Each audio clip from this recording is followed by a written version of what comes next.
and gentlemen, the story you are about to hear is true. The names have been changed to protect the innocent. Dragnet.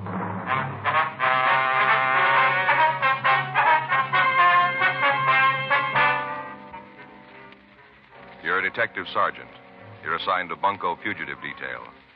An organized gang of pickpockets is working in your city. None of the victims can give a description of the suspects. There's no lead to their identity. Your job? Get them.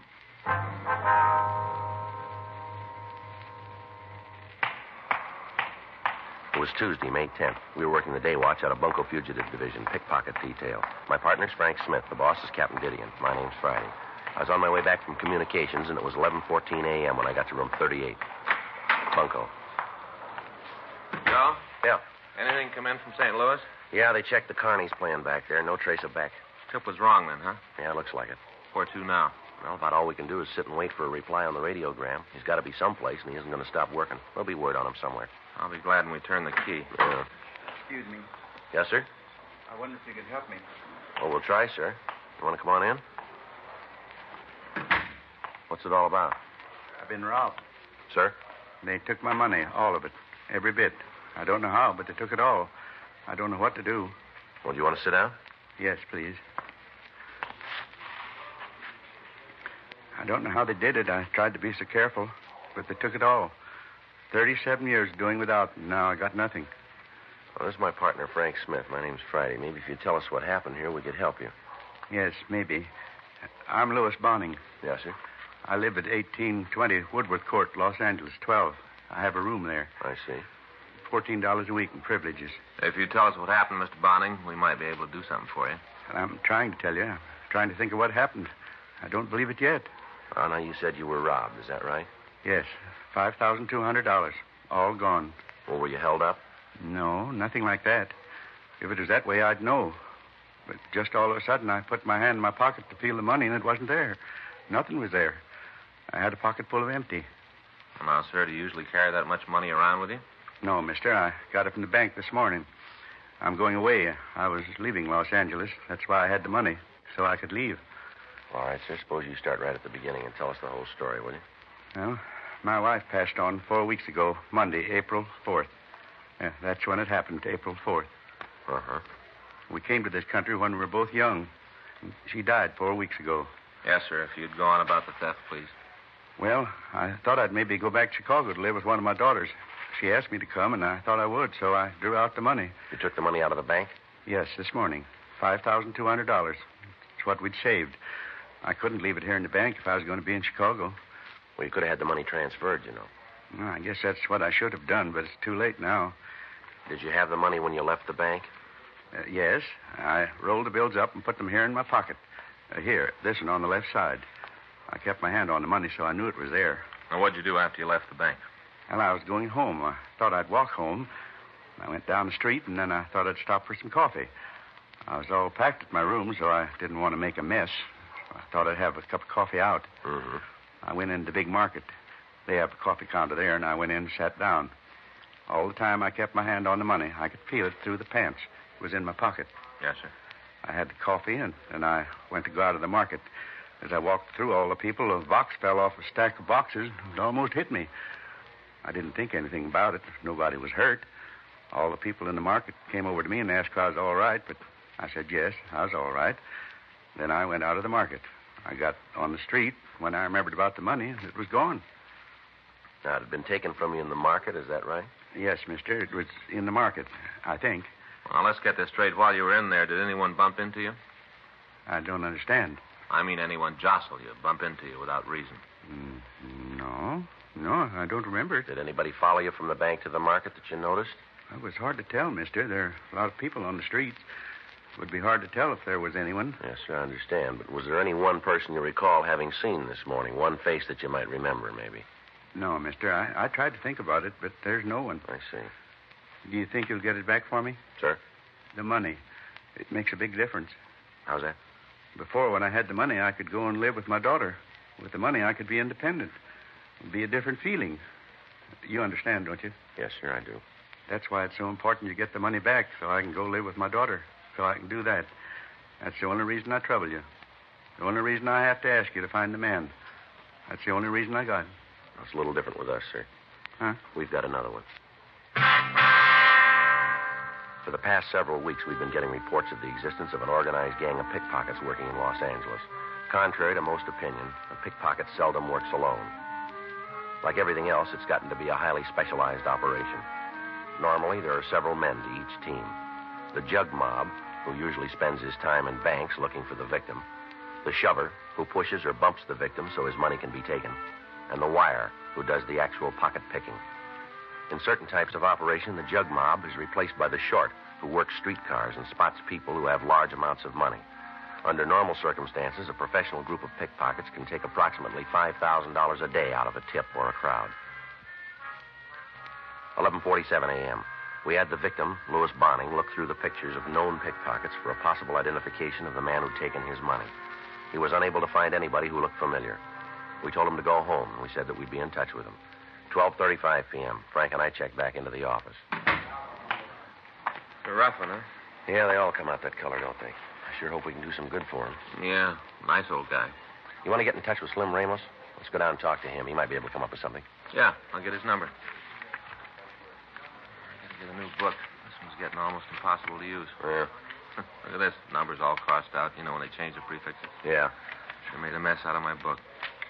Here it is.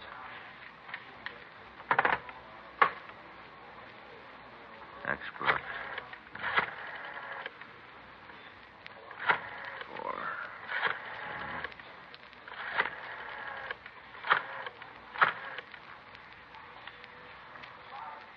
Slim Ramos there? Hey, Slim, this is Frank Smith. Yeah. Good. Yeah, say, Slim. Now, wait a minute. No, the reason I called you, Joe and I'd like to come down and talk to you if it's okay. You going to be there this afternoon? Uh-huh. No, nothing wrong. Just a couple of things we want to check over with you. Yeah. Okay. See you around 2:30, huh? Is that all right? Yeah. Okay. No, I know where it is. Right. See you then. He's going to be in all afternoon. Said he'd be glad to see us. Good. Maybe he's got something we can use on this thing. Well, he'll lay it out for us if he has. Well, it's the one good thing about starting with nothing, isn't it? Yeah? We can only go one way.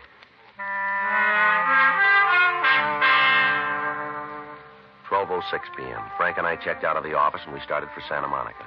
Slim Ramos had been one of the best pickpockets in the business. He'd been arrested and served a term in San Quentin. After he'd been paroled, he'd opened a small stand on one of the amusement piers near the beach. From his past record, Ramos had been cooperative with the police department, and several arrests were attributed to his information. Ramos was operating a Wheel of Fortune booth at the end of the pier. Frank and I parked the car and walked out. Quite a place, huh? Yeah. I got to bring the kids down here some Sunday. They get a real kick out of it. Yeah. That's Slim's booth there, isn't it? Yeah. I don't see him. He said he'd be here. He might be around back. Yeah. I'd sure like to win one of those hams. Yeah. Big ones, aren't they? Slim, you around? Yeah, hold on. I'll be right out. Hi, Joe, Frank. Hi, How are Slim. you? I was in the back packaging some groceries. Uh-huh. What can I do for you? I'd like to talk to you about a cannon operation. Yeah, I should have known. Come on back here. We can sit down. All right. Hey, watch your heads on the counter. Yeah. Got a couple of chairs back here. Come on, I can finish up the sacking. All right, go ahead. Oh, what's it about? Have you got any rumbles about a bunch working the downtown area? What kind of operation? Jug mob? I think I heard something about a bunch coming in from the east. KC, I think. Seems I heard they worked a couple of still dates with a carny back there. Boss didn't know they were working. When he found out, he had him kicked off the lot. You got any names for us? No, not right off. Got to check around. Might be able to come up with them. What's the bit? Yeah, they've been scoring good working the downtown area. Took an elderly man for his life savings this morning. Uh-huh. Figures. Huh? They always pick on the elderly ones. Bump into a young guy, might give you trouble. Pick the old ones, they don't seem to notice it. Yeah. How you been doing, Slim? Oh, good. Got it real good. I ain't killing the world, but my rent's paid. I know there ain't going to be a fuzz on my tail tonight. I got it real good. How long you been here now? Oh, guess it's been about a year. Thought if I could get permission, I might go out with a carny this year. You know, work the front end. Mm-hmm. Got a letter from a friend that's got a grind store with one of the big ones. He says he might be able to get me in. A grind store? Yeah, you know, everybody plays, everybody wins. Pay a dime to win a piece of slum worth maybe a couple of cents. Well, this carny I might go with's got no grift in the front end, all percentage games. The way I figured, if you go out with a good one, the weather holds, you're going to do all right. Well, you figure you can come out better than you do here? Oh, sure. You see, we get a real good play over the weekends. Regular days is kind of slow. Go out with a big carny, you can draw crowds anytime if the weather's good. Bound to come out better. Mm-hmm. You'll check into those names for us, will you, Slim? Yeah, I'll make a couple of calls. Can you make them now? No, I'll have to get in touch with the guys tonight. I'll get back to you first thing in the morning. All right, fine. Same number, Michigan 5211? That's right. Bunko Fugitive. Yeah, all right, I'll give you a call. Buy you guys a cup of coffee? No, thanks, Slim. We're just going to eat. You want to come along? We'll buy you one. Okay. Now, hold on while I check with Harry. Have him keep an eye on things. All right. Yeah, you go ahead. Okay. Now, watch the counter. I came up too fast the other day, like took all the skin off my back. Yeah. Hold on a minute. I'll be right back. All right. Nice-looking place, huh? Yeah. He's painted it since we were down here last time. Yeah. Well, let's go. You painted up the place, huh, Slim? Yeah, thought I might turn a bigger tip if the place looked good. You know, people like a clean-looking place. How are the rest of the booths doing down here, Slim? Doing pretty good. I told you. Great. Other times a little slow. Uh-huh. Any grift down here? No, at least if there is, I haven't heard of it. Guy in the Santa Monica Police Department, Lieutenant Cunningham, he keeps the place real clean. Yeah, that's right. Last thing I heard about was a guy who was working with a camelback wheel. A what? Camelback. Like mine, only this was gaffed. How? Smoothest pitch around. The arrow is connected to a spindle. Spindle goes through a stand.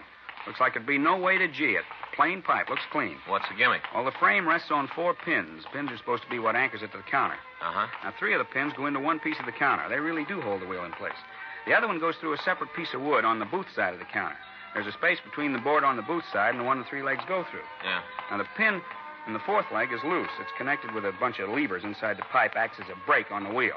All the operator has to do is lean against the board, and he's got complete control of the wheel all the time. Well, that's a real nice deal, isn't it? Yeah, the way they figured, it's perfect. In case they get a cowboy in the crowd, the mark can pick the wheel right up out of the counter. Shows that there's no wires running to it. The wheel's gaffed, and there's no way to prove it. Set it up with a couple of sticks in front, let them win a couple of times, you got it made. That's the way they figure it. Doesn't work out, though. Well, Like on my wheel. I got 120 numbers on it. Figure I get good action, I'm going to have maybe half of them covered. Right off, the odds are on my side. uh-huh. Out of the rest, there's only one winner. Half of them covered means a gross of about $6. I give away $5 worth of groceries. Even with a winner, I come out every time. Percentages prove it. Look at it that way, you don't need a gaffed wheel. Yeah, it's too bad more of them don't figure it like that, Slim. Yeah, I suppose. Took me a long time to find it out. Yeah, but you came up with the answers. I hope I can do the same for you on the cannon operation. So do we. It's funny. I get to thinking when I was working as a wire, how we figured that any time we could lift a poke from a mark was a big laugh. A lot of difference now. Yeah, right. Yeah. Now I sleep nights.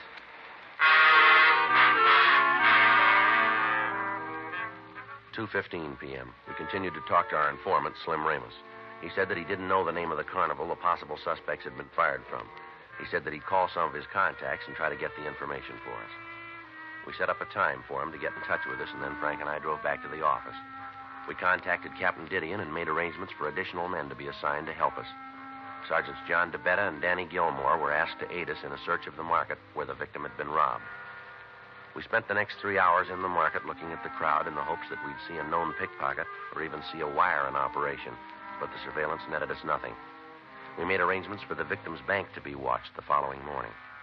6:15 p.m. Frank and I got back to the squad room. Place sure does a good business, doesn't it? Right. The market, Joe. A lot of people go in there. Yeah. What's the matter with you? Well, I was just thinking. I guess it comes down to the point where the only way to hang on to your money is to carry it in your hand and keep your fist closed. It's darn close. I was talking with Lieutenant Jack Swan. He was telling me a guy came in here from Nebraska, came in by bus. Yeah. He was sitting in the station waiting for a coach to take him up north. Had all his money in his shoe. In his shoe. Yeah, had it in his left shoe. Had the money all flat so we could walk on it. Figured it'd be safe there. Well, wasn't it? No. Dozed off for a minute. Next thing he knows, the shoe's off and the money's gone. How would anybody know where it was? I don't know. The guy that took it found it, though. Guy dozed off for a minute, loses his shoe and all his money. Anything turn up on it? No. I get it. Bunko Fugitive Friday. Yeah. Yeah, Slim. Mm-hmm. What was that name again? Yeah. Mm-hmm. What'd he say about it? Yeah, wait a minute. Frank? Yeah. Here you go. Give me a pencil. Pencil, too. Yeah. Okay, thank you. All right, Slim, go ahead. Was that with a K? Uh-huh. Yeah. What? O-L-C? C is in Charlie. O-T-T. Right. You know where they stand? Uh-huh. All right. Well, give us a call if anything more turns up, huh? Right. Okay, Slim. Thanks a lot. Right, bye. How do you do? Well, pretty good. 3 names of the guys who work the Kearney and KC. Yeah? Slim talked to a friend, got the information that the guys who work in the downtown area have been scoring real good. Say where we could find them? No, he's going to try to get the address for us. Well, we took a big jump just knowing who they are. Deal now is to make it work. What do you mean? Well, Slim says his bunch is pretty hinky. They're playing it real careful. Yeah. Word's out they got 2 more big scores to make, and then they're going to leave town.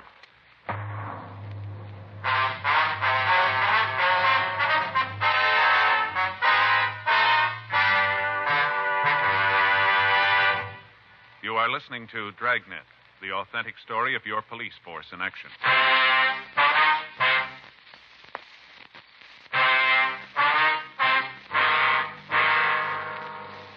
The 3 names our informant had given us were Howard Kremer, Victor Leiden, and Edward Olcott. We had the names checked through our record bureau, but we found that none of the 3 men had been arrested in Los Angeles. We got a radiogram off to the police department in Kansas City, the last place the trio was known to have worked. We asked that all information on the thieves be forwarded to us. We also sent a teletype to George Brereton up at Sacramento, CII, asking him to check the names for us. The following morning, Wednesday, May 11th, we got word from Kansas City that the officials there were forwarding mugshots and descriptions of the 3 men. During the day, Frank and I met with Captain Didion, and a surveillance of the downtown area banks was set up. On Friday morning, when Frank and I checked into work, a special delivery letter was waiting for us. In it, we found the records and pictures of Kremer, Leiden, and Olcott. The pictures were handed over to the photo lab, and they started to reproduce them. The descriptions were sent to the print shop, and MO sheets were made up. As soon as possible, the pictures and the bulletins were distributed to all bank guards in the area. Additional officers from Bunko Fugitive were placed in the vicinity. Frank and I maintained a rolling stakeout in the downtown area. At 9 p.m. Friday night, the banks closed, and we'd gotten no report that the thieves had worked. Local broadcasts were gotten out on the men, but there were no replies. Monday, May 16th, the plan was put into effect again. No results. Tuesday, the gang didn't work. Began to look as if they might have closed up operations in Los Angeles and moved on. Wednesday, May 18th, Frank and I came back from lunch. I get it. Bunko Fugitive Friday. Yes, sir. That's right. Where? Right. No, don't do anything to let them know. Right. Well, let's go. Something good? The shover, bank guard, just spotted him.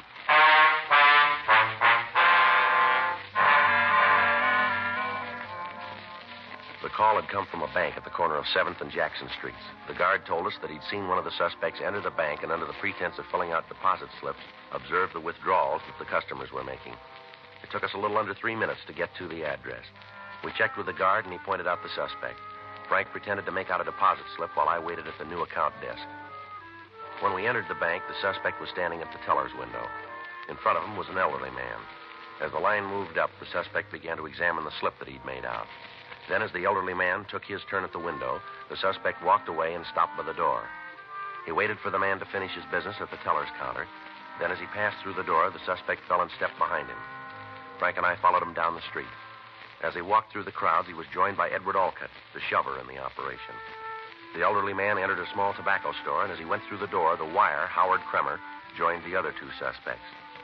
As the elderly man stood at the counter waiting to be served, the shover walked over to the magazine rack. He stood looking at the magazines for a moment, and then as he turned away, he seemingly tripped and fell against the proposed victim. Both Frank and I knew it was coming. We were watching for it, and yet we missed the actual theft. The wire moved in and removed the victim's money so fast that we couldn't see it. The shover took the wallet from the wire, and the gang was ready to move on. Frank and I stepped into him. All right, Mr. Police Officers, you're under arrest. For what? Stop dreaming. You know the route. Now, come on. Beat it. Come on, grab the knife.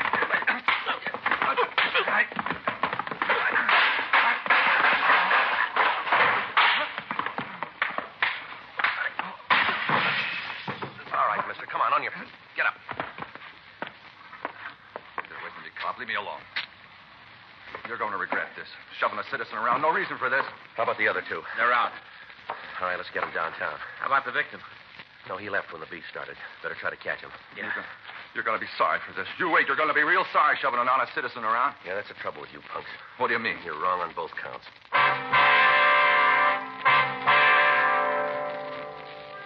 The 3 suspects were taken into custody and brought downtown. The victim's wallet was found on the person of Edward Olcott. It was identified by the owner and booked as evidence. 3:15 p.m. We took the wire, Howard Kremer, to the interrogation room.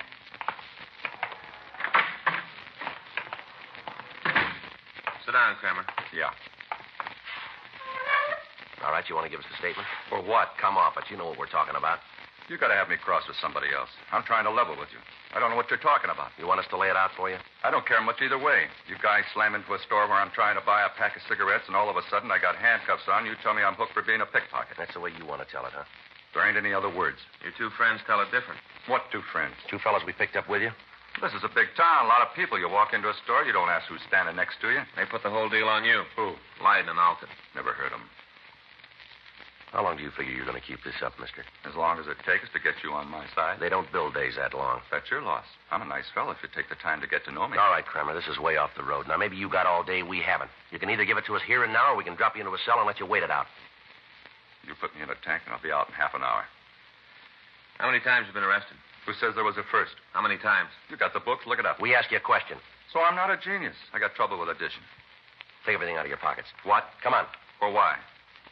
Now, look, you're running out of funny time here, Kramer. Then you better ring the bell, because I'll need more of it. You got a job? Yeah, I'm a president of a bank. You're going way out on this, Kramer. I like the scenery. You work? Yeah. Where? Round, no special place. What do you do? I'm a salesman. What do you sell? Whatever people can afford. All right, now, come on, put your things on the table right now. You can sign a receipt? They aren't going to be taken from you. We want to see what you're carrying. Okay. You boys deserve a break, but I'll tell you now, the numbers on my phone book are mine. Don't go near them. Come on, get it up. Here's my wallet. Handkerchief, comb, nail clippers, some change. A couple of ticket stubs from a movie. A lousy picture. Cigarettes, lighter, that's it. You got any money in that wallet? Yeah. How much? I don't know. I don't pay much attention to how much I'm carrying. You can't even come close to how much you got. No. Take it out and count it. Okay. 1, 2, 3. All right. Comes out to $3,700. You must do real good at that salesman's job. Company pays big commissions. All right, put the money in your pocket. Why don't you put it in yours? What'd you say? Look, cop, I've been around. I've been with most of the carnies in the country one time or another. I know the score. There ain't a place in the world that the fix can't be put in. Now, why don't you just take the money? You drop it in your pocket, and I'll forget I was ever in here. Won't be nobody hurt. The old guy's may be out a couple of $100, but so what? He won't miss it. Why not put the fix in? We'll both come out all right. No, the fix just curdled, Kramer. What? You said we had the record when you called it. We got all the word about you. Way down the line, you talk about how you worked with carnies. How long? Huh? What's the longest time you ever stayed with one outfit? I like to move. Yeah, sure you do. That's the way the people who run the show want it. Decent carny doesn't want a guy like you around. You or anybody like you. You've been on the road taking money away from people who can't afford it for a long time. Now we nail you, and you come in here acting like a big man. You do the indignant bit, and then when that doesn't work, you try to buy your way out. Well, you've had it, mister. We know it, and your two buddies know it. When are you going to take a good look? You really figure you've got it made, huh? We know we have. The other two guys really cop out? The whole thing. All comes down to how you engineered it. You buy what they say? We buy it. Uh-huh. Then there isn't much more for me to say, is there? Not a great deal, no. Okay, let's go. How about a statement? Why? Make it easier on yourself. Easier if I cop out. You know what I mean. Yeah. All right. Bring the girl in. I'll give you a statement. Frank. Yeah. You mind if I have a smoke? What was that? I said, you mind if I have a smoke? No, go ahead.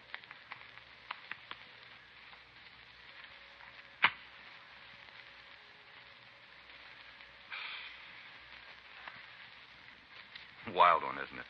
What? Had it all down so pat. Good shover, better jug mouth. I'll sit in the front row with any wire in the business. All that, and it don't add up to a win. That's like you said. Huh? You got trouble with addition.